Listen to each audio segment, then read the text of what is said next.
नमस्कार बंधुरा शुभ सकाल सबाइके केमन आছেন सबाई आशा करছি খুবই ভালো আছেন আর তোমাদের আশীর্বাদ ও ভগবানের আশীর্বাদে আমরাও সবাই অনেকটাই ভালো আছি। এখন বাজে ঘড়িতে সকাল 6:30 আর আমি আমার ব্লগটা এখন থেকেই শুরু করছি। বেশ কয়েকদিন হলো নিয়মিত ব্লগ দিতে পারছি না, কারণ নেটওয়ার্কের ভীষণ প্রবলেম, আপলোড হচ্ছে না কিছুতেই। আর তার উপরে আমারও শরীরটা একটু খারাপ ছিল, তো যে কারণে কন্টিনিউ ব্লগ দিতে পারছিলাম না। তো তার জন্য তোমাদের সবার কাছে আগে সরি চেয়ে নিচ্ছি, আর চেষ্টা করব এরপর থেকে রেগুলার ব্লগ দেওয়ার। তো দেখো এখন আমি সকালে বাসি কাজকর্ম সব কিছু সেরে বাড়ি সবার জন্য চা বানাতে চলে এসেছি। আর সকাল সকাল চাটা তো বানাতেই হয়, জানোই তো, দেখেছো সবাই। বাইরে ভাতটা বসিয়ে দিয়ে ভেতরে গ্যাসে আমি চাটা বানাচ্ছিলাম। ভাতটা তাড়াতাড়ি না হলে খেয়ে দিয়ে বেরোবে তো সবাই কাজে, তো সেই জন্য ভাতটা আমার সকাল সকাল প্রয়োজন। এখানে শ্বশুরমশাই দেখো বাইরে মুড়ি খাচ্ছে। আর কালকে যেহেতু সন্ধেবেলা একটু ঝড় বৃষ্টি হয়েছিল, তো সেই জন্য পরিবেশটা দেখো একটু বেশ ঠান্ডা ঠান্ডা ওয়েদার রয়েছে। তো তার জন্য বেশ ঠান্ডা ঠান্ডা ওয়েদার রয়েছে আজকে, সকালটা খুব একটা গরম নেই। এদিকে দেখো মেয়েকে টুপিটা ওই জন্য পরিয়ে দিয়েছি, আর একটা বড় জামা। আর তাড়াতাড়ি যেহেতু আজকে রান্না করতে হবে, টিটু বেরোবে, তো ওই জন্য আমি ঘরে কিছু কাজকর্ম সারছিলাম আর টিটুকে বললাম যে একটু তরকারিটা কেটে দিতে। আর সকালবেলা এইসব সবজি টবজি কাটতে না বেশ টাইমে লেগে যায়। আর আজকে দেখো সবজির মধ্যে রয়েছে ঝিঙ্গা, আর ওই ডাঁটাটা হবে, তো ডাঁটাটা কাটতে বেশ সময়ই লাগবে। ওই জন্য আমি ঘর দোরগুলো ঝাঁট দিচ্ছিলাম ভেতরে, আর টিটু বাইরে একটু সবজিটা কেটে দিচ্ছিল। প্রায় দিনই ও কেটে দেয়, যেদিনই তাড়াহুড়ো থাকে, সকালে যদি ফ্রি থাকে তো। আর এখন আর হয় না, আগে আমি যখন কলেজ যেতাম তো আমি সন্ধেবেলায় সব কিছু সবজি টবজি কেটে ফ্রিজে ধুয়ে রাখতাম, যাতে সকালবেলা আর এই সবজি কাটার চক্করটা না থাকে, কারণ অনেকটা লেট হয়ে যাবে, তাহলে আর রান্না কখন করব। 9:30 বাস ধরে বেরোতে হতো। তো সেসব কথা ছাড়ো, এখন সে দিনও নেই আর। তো দেখো সবজিটা বেশ ভালো কেটে দিয়েছে, আর আমার বেশ সুবিধাই হলো। এখন আমি তাড়াতাড়ি সেটা ঝটপট রান্না করে টিফিনের মধ্যে খাবার টাবার দিয়ে টিটুকে রেডি করে দিতে হবে। আর ভাবছিলাম আজকে একটু ব্যাংকে যাব, টিটুর সাথে আমিও বেরোবো, এই জন্যই এত তাড়া সকালবেলা। কিন্তু তারপরে ভাবলাম যে না, হবে না কাজ, আর তো সেই জন্য আর যাওয়াও হলো না। দেখো চাটা আমি নিয়েছি নিজের জন্য, সেটাও আর খাওয়ার সময় পাইনি। এরকমই হয় প্রায় দিনই, জানো, এখনও সকাল থেকে কিচ্ছু খাওয়া হয়নি। তো আমি যদি এখন খেতে বসি বেশ অনেকটাই টাইম চলে যাবে। একবার তো মেয়েকে খাইয়ে দিলাম, তো এখন আর খাবো না, ঝটপট রান্নাটা করে দিই, তারপরে আমি অল্প কিছু খাবো।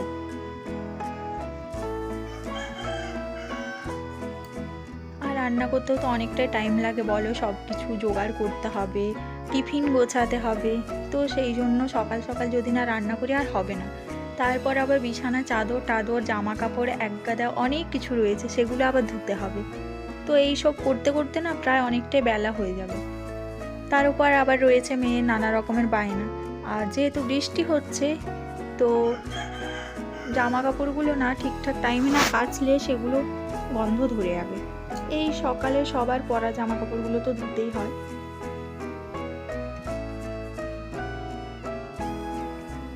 তো রান্নাবান্নাটা তাড়াতাড়ি কমপ্লিট করতে পারলে বেশ অনেকটাই কাজ গুছিয়ে যায় আমার।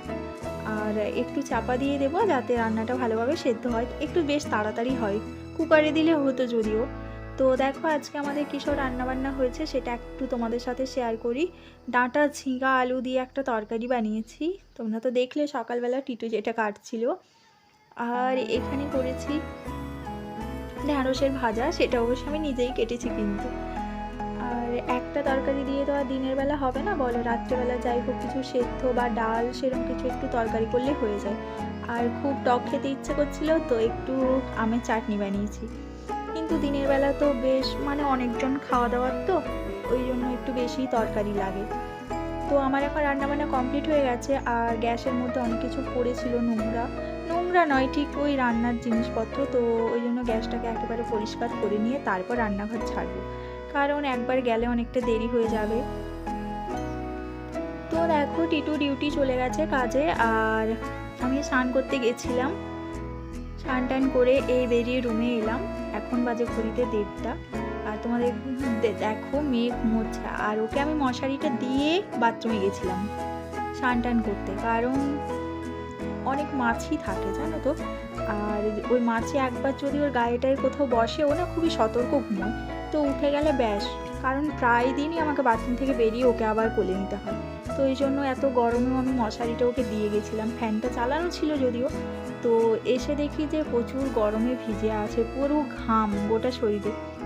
তো ওই জন্য এখন মশারিটা আমি তুলে নেব।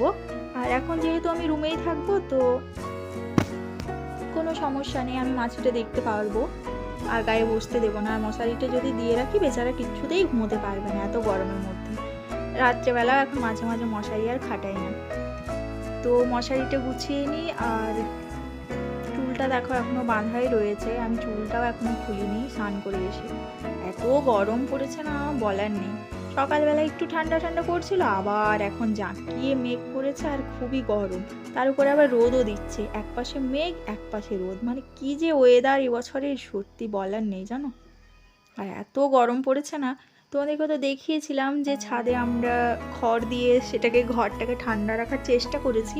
তো তাতে আবার জল দিতে হলো, স্নানের আগে আমি গেছিলাম বলে একটু রুমটাতে বসা যাচ্ছে, তা না হলে না দেখো এক্ষুনি স্নান করে বেরোলাম, এক্ষুনি ঘেমে গেছি, অবস্থা দেখো। তো আমি ঝটপট করে চুলটা মুছে একটু জাস্ট এই রেডি হয়ে নেবো আর কি, চুলটা ঝেড়ে তারপরে স্নান করে এলাম। চুলটাতে একটু শ্যাম্পু দিয়েছিলাম, তো সেই জন্য সিঁদুর টিঁদুরগুলো উঠে গেছে। আর আমার একটা অভ্যেস আছে, প্রতিদিনই স্নান করে এসে আমি একবার সিঁদুরটা পরি, আমার বেশ ভালো লাগে। তো সিঁদুর টিঁদুরগুলো পরে নেব, তারপর খেতে যাব। আজকে না খেতেও সেরকম ইচ্ছে করছে না গরমের জন্য, আর দেরি করে মুড়ি খেয়েছিলাম প্রায় 9:30 10টার দিক করে, তো ওই জন্য খিদেও পাইনি। আর একেবারে ভাত খেয়ে নেব 2টোর দিকে। মেয়ে তো এখন একটু বেশ অনেকক্ষণই ঘুমোবে, যদিও মাঝখানে ওর আবার ব্রেক হয়ে যায়, বেশ অনেকবার ওঠে, তারপরে ওকে আবার শোয়াতে হয়। তো ও ওঠার আগে আমাকে খাবারটা খেয়ে নিতে হবে।